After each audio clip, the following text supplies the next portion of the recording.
But I'm not here to expand on sections we agree on, rather to call your attention to some language and concepts which have been used and which are guaranteed to be offensive to Jews, in the sense that they negate our identity and our very place in the world. So I'm referring, of course, to Section 4 of the proposed resolution, where we read, and I'm quoting now, "We ask our churches to study and reflect upon the parallels between the dispossession of Palestinians from their homes and lands and the experience of broken treaties and the occupation of unceded territories of Indigenous peoples in Canada." That's the voice of Rabbi Gila Kane. She's the spiritual leader of Edmonton's Temple Beth Ora, and she was speaking a couple of weeks ago at the policy-making gathering of the Anglican Church of Canada. They're the third largest Christian denomination in the country with over 1 million followers. So why was a Jewish rabbi speaking at a keynote speech about Israel and Judaism at the Anglican Synod, which is where their bishops and clergy and lay leaders set down policy every couple of years? Well, because the Anglican Church was about to debate a resolution, number A160, about peace and justice in Palestine and Israel. That's how they call it. And Canada's rabbis and the Centre for Israel and Jewish Affairs had got wind of it in advance, and they were not happy with it because it blames Israel completely for all the trouble without saying a word about Palestinian terrorism against Israel. And the resolution calls on Canada to monitor why Israel, it says, is jailing and also killing Palestinian children. The resolution describes systemic discrimination against Palestinians, and there's a lot more, such as welcoming reports by groups such as B'Tselem and Amnesty International, which the Israeli government sees as totally one-sided. And although the resolution does support Israel's right to exist and condemns anti-Semitism, there's also a comparison between the Palestinian people and First Nations in Canada, which is where Rabbi Gila Kane came in. In response to that, I would like to remind us that the whole world is not Canada and cannot be read through the Canadian experience. A letter sent to you by the mainstream Canadian Jewish organizations just a few days ago explains this clearly. To call Jews colonizers delegitimizes Jewish history and self-determination, end quote. It also attempts to undermine our core identity as Jews and to shatter our connection to all that is sacred and life-giving. I'm Ellen Besner, and this is what Jewish Canada sounds like for Monday, July the 17th, 2023. Welcome to the CJN Daily, a podcast of the Canadian Jewish News, sponsored by Metropia.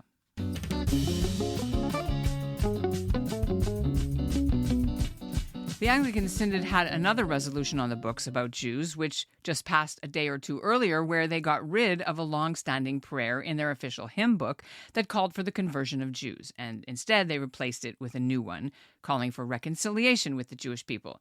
So that resolution prompted a nice press release from CJA, the Centre for Israel and Jewish Affairs, and was a gratifying moment also for Vancouver Rabbi Adam Stein, who'd played a key role in getting that done over the past 3 to 4 years. So fast forward the next day, when CJA and Canada's rabbis fired off a critical news release over the resolution about peace and justice in Palestine and Israel, because it passed. And even though there were some Anglicans who tried to have the resolution put on hold until it could have more talks with Jewish leaders, the Anglican primate herself, Archbishop Linda Nichols, urged the gathering to adopt it now. Still, the final resolution did get amended a bit, thanks to a powerful and heartfelt speech by Rabbi Kane. She was born and raised in Jerusalem. She serves as the rabbi at Edmonton's Reform Congregation Temple Beth Ora, and she joins me now to explain what she said and what happened. Shalom, Ellen. Toda rabba. Thank you for the invitation. Thank you for getting up so early to be on our show. I want to talk to you because you were just at the Anglican Church Lutheran Synod in Calgary and spoke and addressed the members there. And I think it'd be really helpful for us to hear, first of all, a little background on how that came to happen, that you actually were there. Reverend Scott Sherman, who is one of the people who was involved in creating a certain resolution that I was actually going down to address, is someone I know here from Edmonton. I have a few colleagues, friends, people I'm in some contact with in the Anglican Church, and he approached me a few months ago to ask if I or someone else, some other rabbi from Alberta, would be able to come down and address the Synod relating to this resolution that was in the pipelines, and they wanted to receive some feedback or thoughts from the Jewish community. All right, so you had seen the resolution too before you decided what to say. Let's talk about what was the resolution and what was problematic about it. Okay, so I think various sections of the Jewish community would have various problems or issues or questions about this. It's not the first such resolution. We know that the United Church had a resolution a couple of years ago, and I'm sure other big religious bodies have these kinds of resolutions coming out now. And it's a resolution on peace and justice in Palestine and Israel. And it's specifically from a Christian perspective, relating to generally to the situation in Israel and Palestine. But as I was listening to them actually at the synod, it was really interesting to see their focus on their Christian brothers and sisters in Israel, right? So that was actually a perspective that I haven't heard before. It was very interesting for me. My main problem with the resolution, like the biggest problem that I had, and that's the one I addressed when I was speaking to them, was a section talking about parallels between the dispossession of Palestinians from their homes and lands and experience of broken treaties, and the occupation of unceded territories of indigenous peoples in Canada. And it goes on a bit.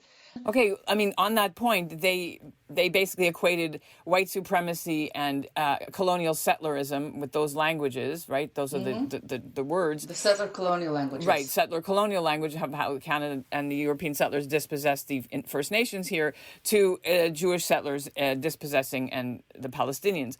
So how did you tell them these two are not the same? So I knew I was addressing, I'm a rabbi. I told them very clearly that I am speaking as a rabbi and not as a politician.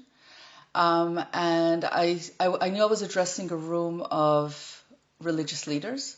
So the language I used was religious. And I just gave them a little a little Dvar Torah about the connection between the Jews and Eretz Israel. And I was very clear to talk about Eretz Israel because I'm not going into this whole what government is doing what, okay? But the connection between the Jewish people and Eretz Israel precedes the state of Israel, okay? That's the reason why there is a state, but we've had a connection for a few thousand years. And I spoke to them, not only gave them a few examples just because they're religious people to understand, how our synagogues are oriented towards Eretz Israel, about the prayers for rain that are always in alignment with Eretz Israel, but I mamash talked about how Jewishness is a land-based identity and spirituality. And that's what the whole talk was unpacking this statement of what it means to be a land-based identity and spirituality and how it plays out in Jewish culture and tradition. And it's mamash a physical thing with us, that our physicality is mamash connected to the land. And I specifically used language that Canadians can understand. Okay, so land-based identity is something Canadians can understand. And I showed them how this appears within Jewish culture. And that it's not a political thing. It's a religious, spiritual, cultural part of who we are. And I think most Jews can agree on that. Right. Even the ones who would agree with some of the language in these resolutions, such as opposing the occupation, their words in this resolution, opposing what Israel's blockade of Gaza and all that. So what did they do? Did you succeed in watering down some of the problematic language? Yes. So first of all, I would like to say that the whole assembly was extremely friendly and welcoming. They wanted to hear what I had to say. They mamash wanted to, and they were listening.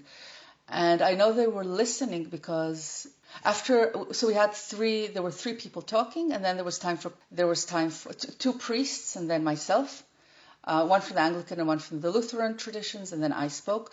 And then they were all at tables, so they had time for conversation in their tables, and then they came back. And as they came back, they already told me that they were probably going to change the language. And then I heard later on that they actually took out the whole section relating to, the whole settler colonialism language. I'll just go a step back and say, from the very start, they told me that they really want to have an open conversation with the Jewish community, and they missed the time. There used to be a time way before I came to Canada, so I don't know much about it. There used to be a time when there was actual ongoing meetings between the churches And now I know we have it with the Catholic Church, but we don't have it with many of the other churches. Right, because the Rabbinical Council, as far as I remember, pulled out of this body because of their position on BDS and boycott, divestment, sanctions, and on Israel. And that's why there is, as you said, one-on-ones, local level, interfaith, ecumenical stuff, but not at a national level, especially with the United Church, that's for sure. But they did say that they want to renew, they want to have this relationship, and they were listening, and they said this was helpful for them to understand the language. And I told them this sort of language, I very clearly said that this sort of language is offensive to all Jews. So I hope they listened. Okay, they took it out. And I think the welcoming feeling there was because they want to have a conversation. That's what I understood. Now, they didn't change the whole resolution, and I think I was able to express that, not that I agree with the resolution, but that this is a conversation that some of us are having for our own sake, right? For a Jewish sake, for the sake of our identity and our behavior as Jews and the way we live within a framework of Torah and mitzvot. And I think that this sort of language of saying, okay, as religious people, we have a space for conversation about this might have been useful. I don't know. They sent in a ringer, that's it. The rabbinical political strategist sent in the right person, obviously, because you speak the same language, although there are other things that you didn't talk about, which I know that, for example, CIJA and the Rabbinical Council of Canada, of which they are an offshoot, is very upset about, and that is that the Palestinians do not have any agency in this resolution. In other words, everything is Israel's fault, everything is the Jewish state's fault, and there's no agency at all, no blame, they did nothing wrong, it's all only the Palestinians, poor Palestinians, which that is another issue we didn't talk about, but I want to now. What did you tell them that there's some missing parts in who's to blame? I didn't go into the whole resolution, not because I disagree with what you just said, but because I had 10 minutes to talk. I wanted to be very clear about the point I am making and have enough time to develop that point in a way that they understand. Because I think a core problem, like not a core problem, maybe like the basis, like the basic problem in many of these conversations is that Christians and people of European descent, for some reason, use this equation. And then, because they use this equation of Jews with settler colonialists in other places, they can then develop it into a story they already know in their heads. But it's a different story. And it was really important for me to help them understand our perspective, that it is absolutely a different story. And once I think you understand that, you can already develop the conversation in other ways, right? But as long as we're within this sort of framework of, absolute victims and absolute perpetrators, which is the story of settler colonialism, the way they are developing it, then we can't move there. Like, we can't move. There's no... So I made a very החלטה מודעת, like a conscious decision of focusing on one subject. You picked your battles. I absolutely picked my battles. What you can only ever do, yeah. And that was my battle. There are other issues that are curious to me in this resolution, that they decided they want to root out Christian Zionism from their party, from their politics, from their membership. They want to support Palestinian and Christians more than Christian Zionists. And I thought the current Israeli government welcomes Christian Zionists. They came to Canada. Amichai Shikli came to Canada, the diaspora minister, right, recently. And he met with several hundred of them, maybe 1,000 Christian Zionists who believe in a full biblical state of Israel, including all the occupied territories, West Bank and Gaza, as one nation. And so... I understood this section more as an inner Christian conversation of some of the more liberal parts of Christianity or some Christian theology which is embedded in Anglicanism and Lutheranism, relating to some more extreme parts of the evangelical Christian movement. And We have our differences within the Jewish community, and I'm sure the Christians have their own differences and their own inner conversations that have nothing to do with us, in which we might be a tool or we might be a name to be used, but it's about their own theological questions. So it's very interesting. And then the next part is we want to reflect. This is interesting. We want to reflect upon the long-standing history of anti-Semitism in Christianity and the legacy of it in our biblical interpretation and theology. So that brings us to the next major development in this synod, which is there used to be this very problematic prayer about we're going to convert all poor Jews. They refuse to become Christians, and now we're going to pray and try to convert them. And that's gone. And so I wanted your thoughts about that movement, that development from this coming out of this conference. How important is that? So they're not just eliminating something, they brought in a new prayer and a new hope of reconciliation. And that was another piece of language that I used because I'm hoping, right, that this is an actual intention of theirs of how do we do reconciliation work. From what I understood, I think they are worried, okay? And they were talking specifically, it was interesting, was the first time I heard Christian people talking specifically about the Christian Palestinians, which is a very specific intersection, okay, a very specific place in society. They were talking about them. They were talking about them, of course, only from the perspective of how the Jewish state is harming them and not how maybe living within a Muslim Palestinian space might be difficult for Christians. Nachon, granted. Right, there was a cemetery on Mount Zion that was recently desecrated, and they're worried about that. So I think, their resolution comes from their own worries and fears. But it was, again, as you said, it's at the same moment where they're asking for reconciliation with the Jews.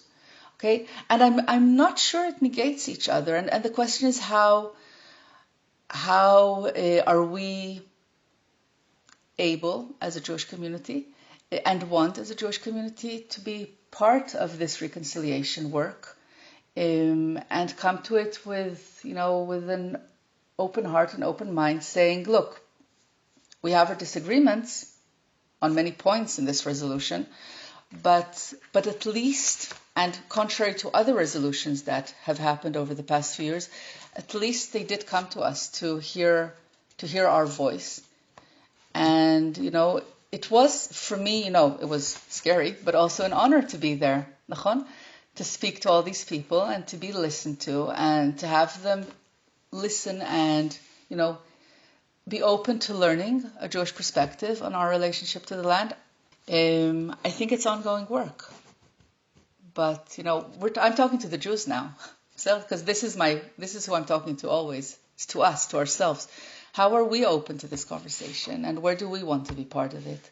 So where does the Jewish community now go forward? Speak for yourself in the Rabbinical Council. So now what happens? The resolutions are passed. One is a good one. One is not so good. There are some issues with it. What do you guys have to do? Are you writing a letter? Are you meeting with the primate again? What's the plan? Well, I'm not on the Canadian Rabbinic Caucus. I'm within the Reform movement in Canada. I don't know what we're going to do yet, but I think there's good intention here and good intent.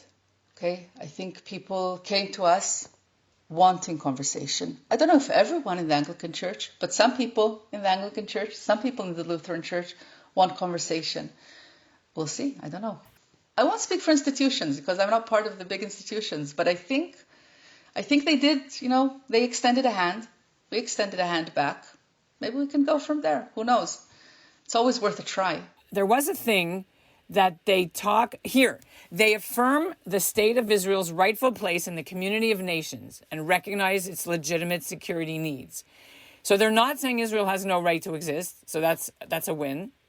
That's something that other critics would be watching for if it's in there, and that wasn't.